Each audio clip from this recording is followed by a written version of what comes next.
তিনি তো পৃথিবীর প্রথম হাফেজ নাকি? আল্লাহ রাসূল সাল্লাল্লাহু আলাইহি ওয়াসাল্লাম প্রথম হাফেজ ছিলেন না? উনি রেখেছেন কিভাবে কোরআনকে, প্রিজার্ভ করেছেন কিভাবে? রিভিশনের মাধ্যমে, রিভিশন এন্ড রিভিশন। তাহলে the first and foremost reminder for tonight in this ceremony for all of you today, you have to revise a lot, you have to recite a lot. প্রতিদিন recite করতে হবে, প্রতিদিন revise দিতে হবে। এটা আমাদের মনে থাকবে তো নাকি? শিক্ষার্থী বন্ধুরা আওয়াজ করো, মেক এ নয়েজ, মনে থাকবে ইনশাআল্লাহ বিইذنিল্লাহ।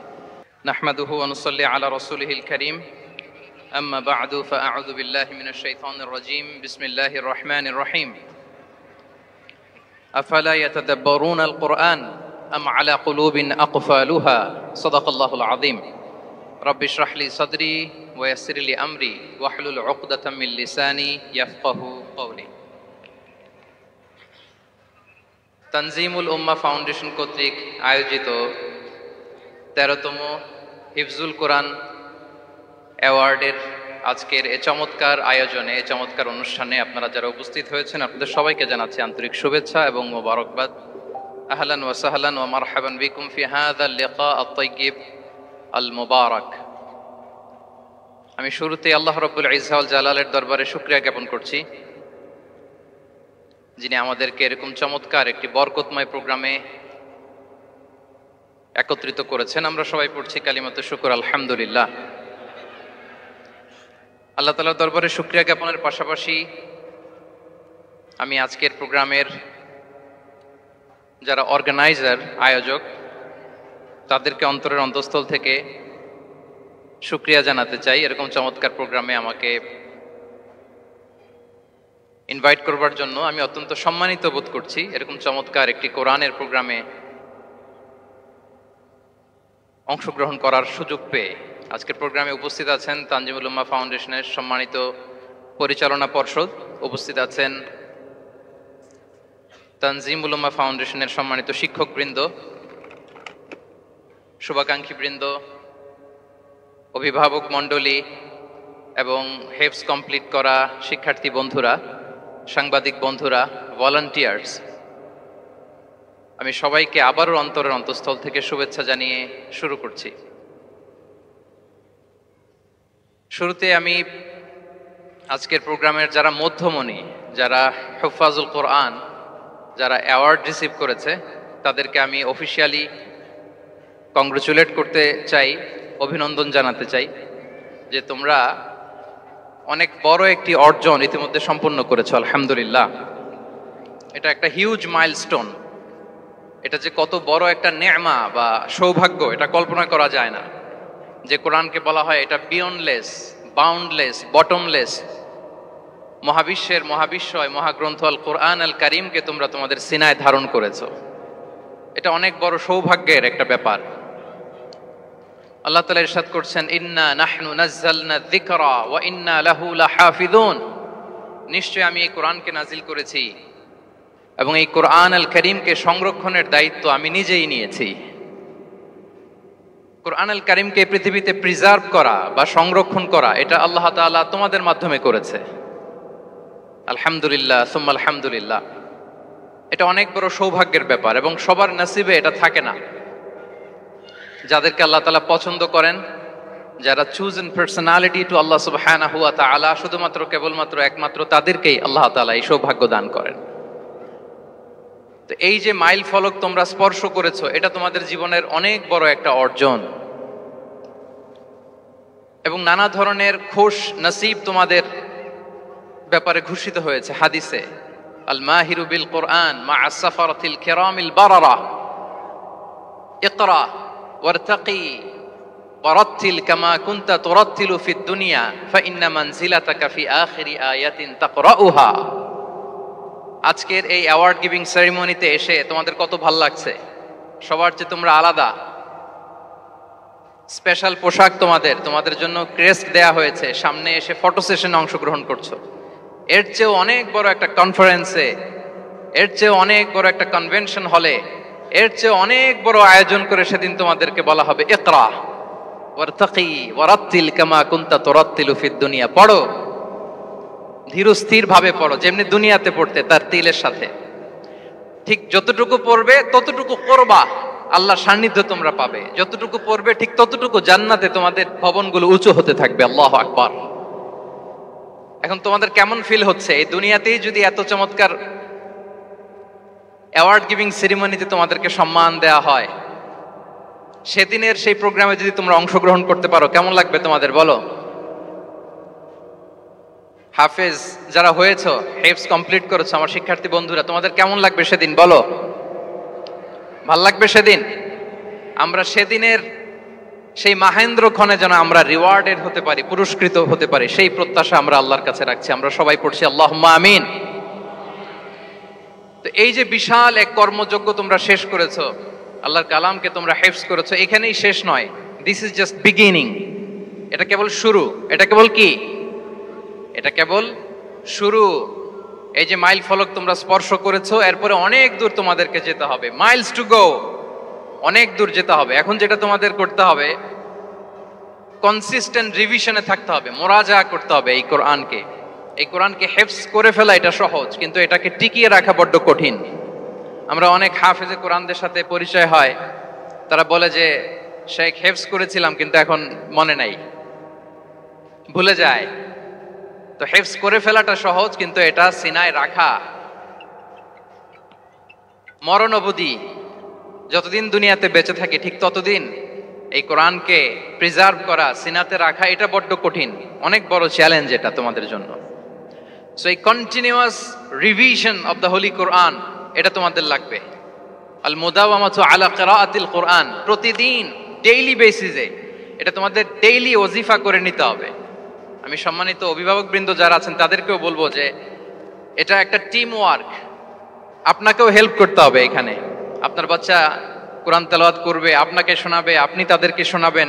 এই টিম ওয়ার্কের মধ্য দিয়ে এই কোরআন প্রিজার্ভ হবে, এটা থাকবে। এটা বড্ড জটিল। কোরআন হেফজ করা সহজ, কিন্তু এটাকে ধরে রাখা খুবই কঠিন। সো তোমাদের জন্য first and foremost reminder tonight, প্রথম রিমাইন্ডার হচ্ছে যে রেগুলার বেসিসে এই কোরআনকে মোরাজা করতে হবে, তা না হলে এই কোরআন থাকবে না। এবং আল্লাহ রাসূল সাল্লাল্লাহু আলাইহি ওয়া আলিহি ওয়াসাল্লাম তিনি ওসিয়ত করেছেন, তিনি বলেছেন তাআহাদুল কোরআন ফা ইন্নাহু আশাদ্দু তাফাল্লুতান মিনাল ইবিলি ফি উকুলিহা। তোমরা কোরআনকে ডেইলি রিভাইজ করো। যারা তোমরা হেফজ কমপ্লিট করেছো, হাফাজাতুল কোরআন, তোমাদেরকে উদ্দেশ্য করে আল্লাহ রাসূল সাল্লাল্লাহু আলাইহি ওয়া আলিহি ওয়াসাল্লাম বলেন যে তাআহাদুল কোরআন, তোমরা ডেইলি বেসিসে কোরআনকে কি করো? রিভাইজ করো, রিভিশন দাও, মুরাজা করো, এটাকে সম্মান করো। ফাইন্নাহু আশাদ্দু তাফাল্লুতান মিনাল ইবিলি ফি উকুলিহা, কেননা পোষ মানানো হয়নি এরকম কোন বন্য ওট যদি এটা রশি ছেড়ে দেওয়া হয়, এটা যেমনি ছুটে পালায়, দৌড়ে পালায়, এটারে ফিরে আনা যেমনি কঠিন, কোরআন হেফজ করার পরে, মুখস্থ করার পরে কেউ যদি ভুলে যায়, ওইটারে আবার রিভাইভ করা তার চেয়েও বেশি কঠিন। তো এই জন্য ডেইলি বেসিসে রিভাইজ করতে হবে। এবং আল্লাহ রাসূল সাল্লাল্লাহু আলাইহি ওয়া আলিহি ওয়াসাল্লাম তিনিও যাতে ভুলে না যান, বারবার কোরআন পড়তেন, বারবার রিভাইজ করতেন। রাসূল সাল্লাল্লাহু আলাইহি ওয়াসাল্লামের কষ্ট হয়ে যেত, ফলে আল্লাহ তাআলা বলেছেন লা তুহাররিক বিহি লিসানাকা লিতা'জালা বিহি ইন্না আলাইনা জামাআহু ওয়া কুরআনা ফাইদা ক্বরানাহু ফাত্তাবি' কুরআনা। নবী, আপনি তাড়াহুড়ো করে, এত কষ্ট, এত প্রেসার আপনার উপর নেওয়ার দরকার নেই, আমি আপনাকে পড়িয়ে দেব। জিবরিল যখন পড়ে শুধু ফলো করেন, সেটা একবার পড়ে নিন, মুখস্থ আমি আল্লাহ করে দেব। সানুকরিউকা ফালা তানসা, আপনি আর ভুলবেন না। এরপরে আল্লাহ রাসূল সাল্লাল্লাহু আলাইহি ওয়া আলিহি ওয়াসাল্লাম রেগুলার বেসিসে কোরআন পড়তেন, সাহাবাদেরকে কোরআন শোনাতেন, আবার সাহাবাদের কাছ থেকে কোরআন শুনতেন।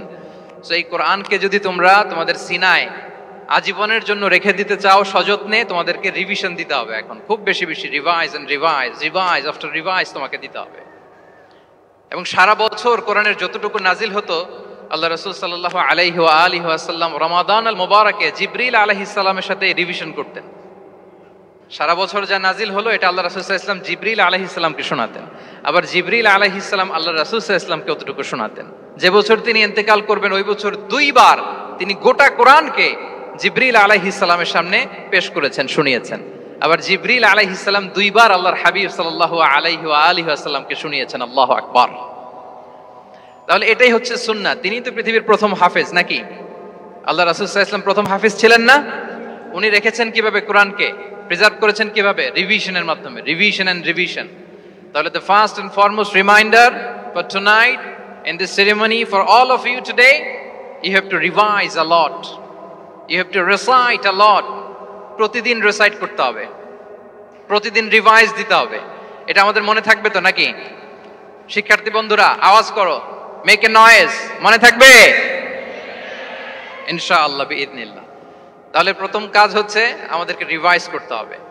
পাশাপাশি এই যে 114 সূরা তোমরা এই সিনার ভিতরে নিয়ে নিলা, মুখস্থ করে ফেললা, আল্লাহ তাআলা যা বলার তিনি সবে কোরআনে বলে দিয়েছেন, নতুন করে আর কিছু বলবেন না। এটা তো দ্য লেটেস্ট রিভেলেশন, এরপরে আর কোনো ওহী আসবে না, প্রত্যাদেশ আসবে না। ফলে আল্লাহ তাআলা আমাদেরকে যা বলার সব বলে দিয়েছেন। মুখস্থ করার বড় কাজ এখন যেহেতু শেষ, এবার আমরা বোঝার জন্য উঠে পড়ে লাগবো। কোরআনকে বুঝতে হবে আমাদের মাতৃভাষায়। এই কোরআনের মর্মবাণী, মর্মার্থ, আল্লাহ তাআলা কি ডুজ এন্ড ডোন্টস আমাদের জন্য দিয়েছেন, কি করা যাবে কি করা যাবে না সব তিনি বলে দিয়েছেন। এটা আমাদেরকে বুঝতে হবে। আমরা গত বছর একটা বই লিখেছি এক নজরে কোরআন নামে। আমরা খুব সহজে 114 সূরার সামারি, সিনপসিস এই কোরআনে নিয়ে এসেছি, এই বইটিতে নিয়ে এসেছি। ফলে কেউ কোরআনের বঙ্গানুবাদ পড়ার আগে বা তাফসির পড়ার আগে যদি এক নজর এই বইটাতে একটু চোখ বোলায়, একটু গো থ্রু করে, তার জন্য কোরআন বোঝাটা একেবারে সহজ হয়ে যাবে ইনশাআল্লাহ বিইذনিল্লাহ। এই বই ছাড়াও আরো অনেক অনেক বই সম্মানিত লেখকরা তারা লিখেছেন। আমরা যেন কোরআনের সাথে নিজেদের অ্যাটাচমেন্ট বাড়াই, মাতৃভাষায় যেন আমরা কোরআনকে বুঝি, আমরা কোরআনের অনুবাদ যেন ডেইলি বেসিসে পড়ি, কোরআনের সহজ সরল যে তাফসির আছে এই তাফসিরগুলো যেন আমরা পড়ি। এটাকে বলে তাদাব্বুর। যে আয়াত দিয়ে আমি শুরু করেছি, আফালা ইয়াতাদাব্বারুনাল কোরআন আম আলা কুলুবিন আকফালুহা, আল্লাহ বলছেন তারা কি গভীর মনোযোগের সাথে কোরআন পড়বে না, উইথ ভাস্ট কনসেন্ট্রেশন, খুব ধ্যানমগ্নতার সাথে খুব মনোযোগ দিয়ে কি তারা কোরআন পড়বে না, নাকি তাদের হৃদয়ে তালা ঝুলে আছে? আমাদের হৃদয়ের জং ধরা তালা যদি আমরা খুলতে চাই, এটা আনলক করতে হবে আল কোরআন আল কারীম দিয়ে। তাহলে প্রথম রিমাইন্ডার হচ্ছে রিভিশন। আমার প্রিয় হাফেজ ভাই এবং বোনেরা, আমরা যেন রিভিশন দেই বেশি বেশি। 2 নম্বর কথা হচ্ছে আমরা যেন কোরআনের মর্মবাণী বাংলায় বুঝবার চেষ্টা করি, কোরআনের তাফসির যেন আমরা পড়ি, আমরা যেন তাদাব্বুরে কোরআন করি, কোরআনের যে রিফ্লেকশন গুলো আছে এগুলো যেন আমরা ধারণ করতে পারি। তাদাব্বুর শব্দটা বেসিক্যালি এসেছে আরবি শব্দ দুবুর থেকে। দুবুর, দুবুর শব্দের অর্থ হচ্ছে পেছন, যে কোনো জিনিসের পেছনকে বলে, আমাদের পেছনটাকেও বলে দুবুর। তো তাদাব্বুরে কোরআন মানে হচ্ছে কোরআনের যে বাহ্যিক আয়াতের যে অর্থ, এর পেছনের যে গল্পটা, পেছনের যে রহস্য, এই আয়াতের পেছনের যে রহস্য এটাকে উদ্ঘাটন করার চেষ্টা করা, আত্মনিমগ্ন হওয়া, কোরআনের রহস্য উন্মোচনের জন্য ধ্যানমগ্ন হওয়া, খুব গভীর মনোযোগ দিয়ে with vast concentration and attention কোরআনকে পড়াকে বলে তাদাব্বুরে কোরআন। তাহলে রিভিশনের পাশাপাশি আমাদেরকে তাদাব্বুরে কোরআন করতে হবে। কি পারা যাবে তো ইনশাআল্লাহ? এই কোরআন যে তোমাদেরকে কোথায় নিয়ে যাবে তুমি জানোই না, তোমার কোনো আইডিয়াই নাই এই যে কোরআন তোমাদেরকে কোথায় নিয়ে যেতে পারে। এবং শিক্ষার্থীদের জন্য গোটা বিশ্ব খোলা, the entire world is open for you. তোমরা বিশ্ব জয় করতে পারো, তোমরা ঢাকা বিশ্ববিদ্যালয়ে যাবে, তোমরা চট্টগ্রাম বিশ্ববিদ্যালয়ে যাবে। এই যে তোমাদের এক বড় ভাই বসে আছে ডাকসুর ভিপি সাদিক কায়েম, ঢাকা বিশ্ববিদ্যালয়ে যে আমাদের কোরআনের আলো ছড়িয়ে দেওয়ার দরকার আছে না নাই বলো?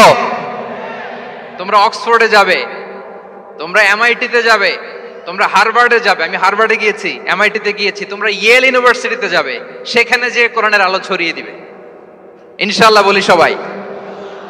তাহলে শিক্ষার্থীদের জন্য গোটা বিশ্ব খোলা। তুমি জানোই না যে আল্লাহ তাআলা তোমাকে কোথায় নেবে। খুত্তাতুল্লাহি আ'যামু মিন খুত্তাতিকুম, আল্লাহর প্ল্যান তোমার প্ল্যানের চাইতে অনেক অনেক বড়। তুমি জানোই না যে আল্লাহ তাআলা তোমাকে দিয়ে কোন খেদমত নিতে পারে। সো আমরা যেন তাদাব্বুরে কোরআন করি, কোরআনে যে আল্লাহ জেমস গুলো দিয়েছেন এগুলোর সাথে নিজেদের অ্যাটাচমেন্ট যেন আমরা বাড়াই, একটু একটু করে যেন পড়ি। এবং সাহাবা রিদওয়ানুল্লাহি তাআলা আলাইহিম আজমাইন, ওনাদের হ্যাবিট এটাই ছিল, ওনারা তাড়াহুড়ো করে কোরআন পড়তেন না, একটু একটু করে পড়তেন। তোমাদের তো 2 বছর কিংবা 3 বছরে হেফজ শেষ হয়ে যাওয়ার কথা নাকি? তাদের কয় বছর লেগেছে হেফজ করতে? 3 বছর। আচ্ছা, তোমরা কি জানো ওমরে ফারুক রাদিয়াল্লাহু তাআলা আনহু উনি সূরা বাকারা হেফজ করতে সময় নিয়েছিলেন 12 বছর। আই রিপিট, আমি আবারও বলছি, সাইয়েদনা ওমরে ফারুক রাদিয়াল্লাহু তাআলা আনহু উনি সূরা বাকারা মেমোরাইজ করতে সময় নিয়েছিল কয় বছর? 12 বছর। ওনাদের অভ্যেস ছিল তারা তাদাব্বুরে কোরআন করে করে আগাতেন। 10 আয়াত পড়তেন, এটাকে মুখস্থ করতেন, এটার অর্থ বুঝতেন, এটার উপর আমল করতেন, এটাকে ধারণ করতেন, এটার উপর সাধনা করতেন, এটারে ডাইজেস্ট করা শেষ, এরপরে 10 আয়াত, আবার একই সিস্টেমে 10 আয়াত পরে এরপরে 10 আয়াত। এভাবে সূরা বাকারা শেষ করতে উনি সময় নিয়েছিলেন কয় বছর? 12 বছর। এবং যেদিন সূরা বাকারা কমপ্লিট করেছিলেন ওদিন উট জবাই করে সবাইকে খাইয়েছিলেন। সুবহানাল্লাহি ওয়া বিহামদিহি। ওনারা কোরআন জানাটাকে সেলিব্রেট করতেন। আল্লাহু আকবার। সো আমরা যেন তাদাব্বুরে কোরআন করি। তাহলে আমার রিমাইন্ডারগুলো খেয়াল রাখতে হবে। 1 নম্বরে কি বলেছি? Revision. Let's say all together. 1 নম্বরে কি ছিল? রিভিশন। 2 নম্বরে তাদাব্বুরে কোরআন। সবাই বলি 2 নম্বরে কি ছিল? তাদাব্বুরে কোরআন। বুঝে বুঝে কোরআনের মেসেজগুলোকে হৃদয়ঙ্গম করা, একটু একটু করে হৃদয়ঙ্গম করা, একবারে সব না। কারণ কোরআন নাজিলও হয়েছে একটু একটু করে। হাসাবা হাওয়াইজিল বাশার, মানুষের যত প্রয়োজন ছিল প্রয়োজনের প্রেক্ষাপটে চাহিদার আলোকে একটু একটু করে 23 বছরের লম্বা লং পিরিয়ড অফ টাইমে কোরআন নাজিল হয়েছে।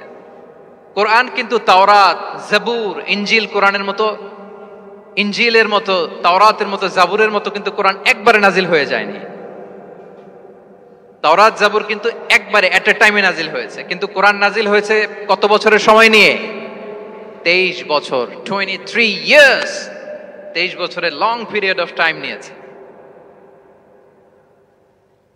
গারে হেরাতে প্রথমে শুরু, মক্কা থেকে প্রায় 10 কিলোমিটার উত্তর পূর্বে 634 মিটার উঁচু দ্য মাউন্টেন অফ কেভ প্রথমে নাজিল হলো ইকরা বিসমি রাব্বিকাল্লাযী খালাক, read in the name of your lord who has created, পড়ো তোমার প্রভুর নামে যিনি শিখিয়েছেন। এই তো নাজিল হতে লাগলো, কখনো মক্কায়, কখনো মদিনায়, কখনো ঘরে, কখনো বাইরে, কখনো মরুভূমিতে, কখনো বাজারে, কখনো যুদ্ধের ময়দানে। রাসূল যেখানে, সাথে সাথে কোরআনও সেখানে, একটু একটু করে। আল্লাহ রাসূল সাল্লাল্লাহু আলাইহি ওয়া আলিহি ওয়াসাল্লাম উনি ওনার জীবনে, পরিবারে, সমাজে যখনই কোনো সংকটের মুখোমুখি হয়েছেন তখনই সমাধান হয়ে হাজির হয়েছে কোরআন। সুবহানাল্লাহি ওয়া বিহামদিহি। যখনই সংকট তখনই কি? কোরআন। যখনই কোনো প্রবলেম ফেস করেছেন কোরআন, কারণ কোরআন হচ্ছে দ্য প্রবলেম সলভিং মেথডোলজি। যখনই সমস্যা সমাধান নিয়ে হাজির হয়েছে কোরআন। তাহলে আমরা যেন তাদাব্বুরে কোরআন করি। পৃথিবীর সবচাইতে ইন্টারেক্টিভ বুক এটা, একটু একটু করে নাজিল হয়েছে, খুবই জীবন ঘনিষ্ঠ। তোমরা যত পড়বে, যত রিসার্চ করবে, যত এক্সপ্লোর করবে, তত এই জ্ঞান, এই নলেজ, এই রহস্য তোমাদের কাছে ধরা দেবে। তাহলে 1 নম্বরে হচ্ছে রিভিশন, 2 নম্বরে হচ্ছে তাদাব্বুরে কোরআন, যেটা বলেছি যে এটা ইন্টারেক্টিভ বুক। যখনই রাসূল সাল্লাল্লাহু আলাইহি ওয়াসাল্লাম সমস্যার সম্মুখীন হয়েছেন তখনই কোরআন আলোকবর্তিকা হয়ে হাজির হয়েছে। এবং কোরআনকে আল্লাহ আলো বলেছেন অনেক জায়গায়, ওয়ানসালনা ইলাইকুম নূরাম মুবিনা, নূর বলেছেন আল্লাহ তাআলা, এটা আলোকবর্তিকা। কিতাবুন আনসালনাহু ইলাইকা লিতুখরিজান নাসা মিনাজ যুলুমাতি ইলান নূর, অন্ধকারাচ্ছন্ন মানুষগুলোকে আলোর পথে নেয়ার জন্য আল্লাহ তাআলা এই কিতাবকে পাঠিয়েছেন, ক্রাইটেরিয়ান করে পাঠিয়েছেন। এই কোরআনের সাথে যদি আমার প্রিয় শিক্ষার্থী বন্ধুরা তোমাদের অ্যাটাচমেন্ট গড়ে ওঠে, সারা জীবনের জন্য তুমি সেফ। It's a criterion. কোরআন পড়লে, কোরআন জানলে কোনটা সত্য কোনটা মিথ্যা কোরআনের লেন্স দিয়ে তুমি পরখ করতে পারবে। এটাকে আল্লাহ তাআলা বলেছেন আল ফুরকান, তাবারাকাল্লাযী নাযালাল ফুরকানা আলা আবদিহি লিয়াকুনা লিল আলামিনা নাযীরা। ফুরকান মানে the criterion, it differentiates between right and wrong, কোনটা সত্য কোনটা মিথ্যা, কোনটা ভালো কোনটা মন্দ। এটা কোরআনের লেন্স দিয়ে যদি তুমি পরখ করো তোমার জন্য গোটা বিশ্বটা সহজ হয়ে যাবে, কোনটা সত্য তুমি সহজেই বুঝতে পারবে। তাহলে আমরা ডেইলি বেসিসে রিভিশন দিব, আমরা কোরআনের সাথে নিজেদের অ্যাটাচমেন্টকে বাড়াবো। রেগুলার বেসিসে আমরা তাদাব্বুরে কোরআন করব। কি করব? তো ইনশাআল্লাহ সবাই একসাথে আওয়াজ করে পড়ে ইনশাআল্লাহ।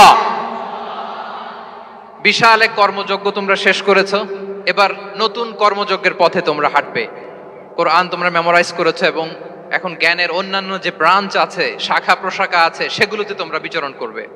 জ্ঞানার্জনের একটা মূলনীতি তোমাদের সাথে আজকের এই প্রোগ্রামে শেয়ার করে আমি আমার সংক্ষিপ্ত আলোচনা শেষ করব। এটা ইসলামিক জ্ঞান হোক কিংবা কনভেনশনাল জ্ঞান হোক, জ্ঞানার্জনের জন্য 3টা বিষয় অপরিহার্য, এটা আমাদের খেয়াল রাখতে হবে। আমি তোমাদের মনোযোগ আকর্ষণ করছি। 3টি জিনিস জ্ঞানার্জনের জন্য অপরিহার্য। 1 নম্বর হচ্ছে বিনয়, 2 নম্বর হচ্ছে সফর, 3 নাম্বার হচ্ছে সবর। আই রিপিট, আমি আবারও বলি, জ্ঞানার্জনের জন্য 3টা জিনিস লাগে, এটা যে কোনো জ্ঞান হোক, লাগবেই, ইটস এ মাস্ট, কম্পালসারি। 1 নম্বরে হচ্ছে বিনয়, 2 নম্বরে সফর, 3 নম্বরে সবর। এবার আমি জিজ্ঞেস করি, তোমাদের মুখ থেকে আমি শুনতে চাই, বলো জ্ঞানার্জনের জন্য অপরিহার্য বিষয় কয়টা? 1 নম্বরে বিনয়, 2 নম্বরে সফর, 3 নম্বরে সবর। এই 3টাই লাগবে। বিনয়ী হইতে হবে, ডাউন টু আর্থ হইতে হবে। বিনয়ী না হলে, মুতাওয়াদি না হলে আল্লাহ তাআলা এলেমের নূর দিয়ে ওই ব্যক্তিকে ধন্য করেন না। বিনয়ী হইতে হবে। বলা যাবে না যে আমি সব শিখে ফেলছি, আমি সব জানি, আসলে কিছুই জানি না, আসলে কিছুই জানি না। অনেক পড়াশোনা করার একটা বড় সুবিধা হচ্ছে আমি যে কিছুই জানি না এটা জানা যায়।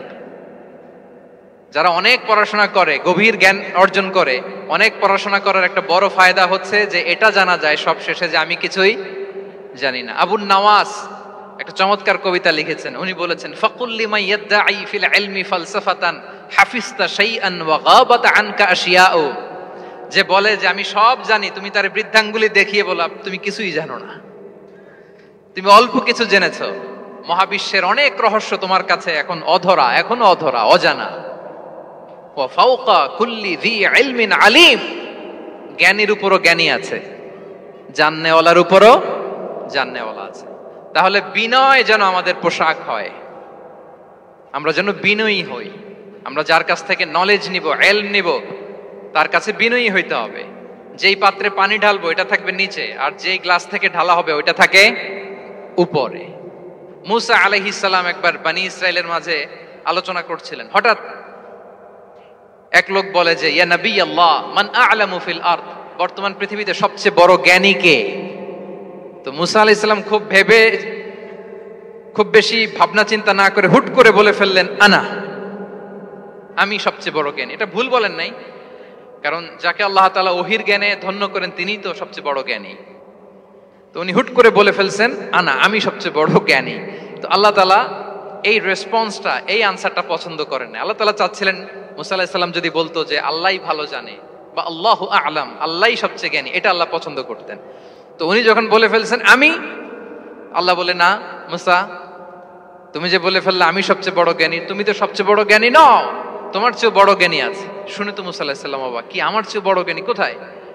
আল্লাহ বললেন, ইযহাব ইলা মাজমাইল বাহরাইন, 2 সাগরের মিলনস্থলে যাও, ওখানে আমার এক বান্দা আছে, ইসমুহু খাদির।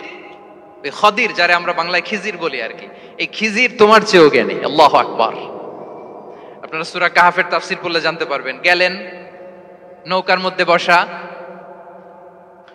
হঠাৎ একটা চড়ুই পাখি এসে সাগরের পানি খাচ্ছে। অনেক, to make the long story short, বড় স্টোরিকে আমি ছোট করে বলছি। 2 জন নৌকায় বসা, একটা চড়ুই পাখি এসে সাগরের পানি খায়। তো খিজির আলাইহিস সালাম বললেন, মূসা, চড়ুই পাখিটা দেখতে পাচ্ছ? মূসা আলাইহিস সালাম বললেন, হ্যাঁ দেখতে পাচ্ছি। চড়ুই পাখি যে পানি খেলো এইমাত্র, এটা দেখেছো? হ্যাঁ দেখেছি। পানি খাওয়ার কারণে চড়ুই পাখির চঞ্চুতে, মানে ঠোঁটে যে একটু সাগরের ছিটে ফোটা পানি লেগেছে, দেখেছো? মূসা আলাইহিস সালাম বললেন, হ্যাঁ দেখেছি। তো খিজির আলাইহিস সালাম বললেন, এই যে সাগর থেকে, মহাসাগর থেকে পানি খাওয়ার কারণে চড়ুই পাখির ঠোঁটে সামান্য সাগরের ছিটে ফোটা পানি যতটুকু ঠোঁটে লেগে আছে, এটা হচ্ছে তোমার, আমার আর মহাবিশ্বে আমরা যারা আছি সবার জ্ঞান। আর এই পড়ে থাকা মহাসাগরের পানি হচ্ছে আল্লাহর জ্ঞান। চড়ুই পাখির ঠোঁটে লাগা পানি তোমার, আমার আর পৃথিবীর সবার, আমাদের যে জ্ঞান আল্লাহ দিয়েছেন এটা। আর মহাসাগরের পানিগুলো কার জ্ঞান? ওমা উতিতুম মিনাল ইলমি ইল্লা কালিলা।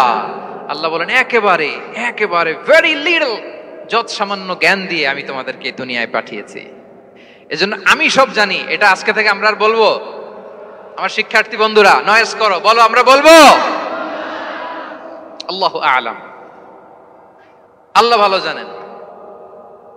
সাহাবাদের এই বৈশিষ্ট্য ছিল, ওনারাও বলতেন আল্লাহু ওয়া রাসূলুহু আ'লাম, আল্লাহ এবং আল্লাহর রাসূল ভালো জানেন।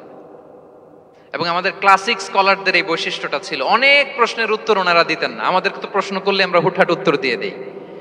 অন অ্যান অ্যাভারেজে 10টা প্রশ্ন করলে ইমাম মালিক এর মধ্যে অধিকাংশ প্রশ্নের উত্তরে বলতেন আনা লা আ'লাম, আমি জানি না। আমি জানি না এটা যখন আমরা বলতে শিখি, তখনই বেসিক্যালি আমরা নলেজেবল হয়ে উঠি, জ্ঞানী হয়ে উঠি। তাহলে জ্ঞানার্জনের জন্য অপরিহার্য কয়টা বিষয় বলেছিলাম, মনে আছে না? ঘটনা শুনতে শুনতে কয়টা মোট? 1 নম্বরে বিনয়। আমরা বিনয়ী হব। আওয়াজ করে বলি, আমরা কি হব? আমরা বিনয়ী হব। এই যে আমরা কোরআন হেফজ করলাম, এরপরে তুমি যদি বুখারী হেফজ করো, মুসলিম হেফজ করো, এটা তোমার বাহ্যিক জ্ঞান অর্জন হয়েছে। জ্ঞানের দুইটা সাইড, একটা ইন্টারনাল নলেজ আর একটা হচ্ছে এক্সটার্নাল নলেজ। বাহ্যিক জ্ঞান এটা হয়েছে, আরেকটা আছে ইন্টারনাল নলেজ, এটাকে বলে অন্তর্নিহিত জ্ঞান। ইলমে লাদুন্নি ওয়া আল্লামনাহু মিন লাদুন্না ইলমা। এটা শুধু কোরআন হেফজ করলেই হয় না, এটা কোরআন পড়ার পরে, হাদিস পড়ার পরে, এগুলোর উপর আমল করার পরে, বছরের পর বছর সাধনা করার পরে আল্লাহ তাআলা কোনো ব্যক্তিকে ইলমের নূর দেন। এটা এত সহজ না। আমরা এক্সটার্নাল নলেজ, বাহ্যিক জ্ঞান খুব সহজেই রিসিভ করতে পারি, কিন্তু ইন্টারনাল নলেজ, যেটা অন্তর্নিহিত জ্ঞান, যেটা তোমার দূরদৃষ্টি বাড়াবে, তোমার ফেরাসাত বাড়াবে, তোমার বিচক্ষণতা বাড়াবে, তোমার ফারসাইটেডনেসকে বাড়াবে, ওই অন্তর্নিহিত জ্ঞানের জন্য বছরের পর বছর সাধনা করতে হয়। সো আমরা যেন বিনয়ী হই, এটা হচ্ছে নাম্বার 1। 2 নাম্বার কি বলেছিলাম? সফর। ফানজুরু কাইফা কানা আকিবাতুল মুকাজ্জিবিন। আল্লাহ বলে সফর করো, সিরু ফিল আরদ, ট্রাভেল করো। ট্রাভেল করলে তোমার চোখ খুলে যাবে। তুমি যদি পেট্রাতে যাও, জর্ডানের পেট্রায়, তোমার চোখ খুলে যাবে। তুমি যদি ফেরাউনের লাশ দেখে আসো, তুমি অবাক হয়ে যাবে। তুমি যদি জর্ডানের ডেড সি ঘুরে আসো, তুমি অবাক হয়ে যাবে। 1000টা বই পড়ে তুমি ওই জ্ঞান অর্জন করতে পারবে না, যেই জ্ঞান তুমি ট্রাভেলিং করে অর্জন করতে পারবে। তাহলে ভ্রমণ করতে হবে। আর 3 নম্বরে কি বলেছিলাম? সবর, মানে হার্ড ওয়ার্কিং হইতে হবে। পরিশ্রমের কোনো বিকল্প নাই। There is no alternative to be hard working. কোনো বিকল্প নেই, হার্ড ওয়ার্ক তোমাকে করতেই হবে। এটাই সবর। এই 3টা প্রশিক্ষণই আল্লাহ তাআলা মুসা আলাইহিস সালামকে দিয়েছিলেন। লম্বা ঘটনা, তিনি খিজির আলাইহিস সালামের সাথে সফরও করেছেন, ওনার কাছে যে বিনয়ী হয়েছেন। তারপরে বারবার উনি ধৈর্যহারা হয়ে যাচ্ছিলেন, আল্লাহ ধৈর্যেরও পরীক্ষা নিয়েছেন। তাহলে বিনয়, সফর এবং সবর, এই 3টা জিনিস জ্ঞানার্জনের জন্য অপরিহার্য। এই ফিচারগুলো দিয়ে, এই ক্যারেক্টারিস্টিক্স গুলো দিয়ে যেন আল্লাহ তাআলা আমাদেরকে ধন্য করে। আমরা সবাই পড়ি আমিন। আমরা আল্লাহর কোরআনকে যেভাবে হৃদয়ে ধারণ করতে পেরেছি, আমরা যেন কোরআনের তাদাব্বুরের মধ্য দিয়ে, কোরআনের রিফ্লেকশন গুলোর সাথে নিজেদের অ্যাটাচমেন্ট বাড়ানোর মধ্য দিয়ে আলোকিত মানুষ হতে পারি। আল্লাহ তাআলা আমাদেরকে তৌফিক দান করুক। আমি আবারও তানজিমুল উম্মাহ ফাউন্ডেশনকে অন্তরের অন্তঃস্থল থেকে শুভেচ্ছা জানিয়ে, এবং তোমাদের যে এই চমৎকার সাফল্য, এই সাফল্যর ধারাবাহিকতা কামনা করে, তোমাদের জন্য প্রাণ ঢালা অফুরান দোয়া এবং ভালোবাসা রেখে আমার সংক্ষিপ্ত আলোচনা এখানেই শেষ করছি। আল্লাহ তাআলা আমাদের সবাইকে কথাগুলো বোঝা আর আমল করার তৌফিক দান করুক। আমিন। হাদা মা ইনদি ওয়াল ইলমু ইনদাল্লাহি আলাইহি তাওয়াক্কালতু ওয়া ইলাইহি উনীব। আসসালামু আলাইকুম ওয়া রাহমাতুল্লাহি ওয়া বারাকাতুহু।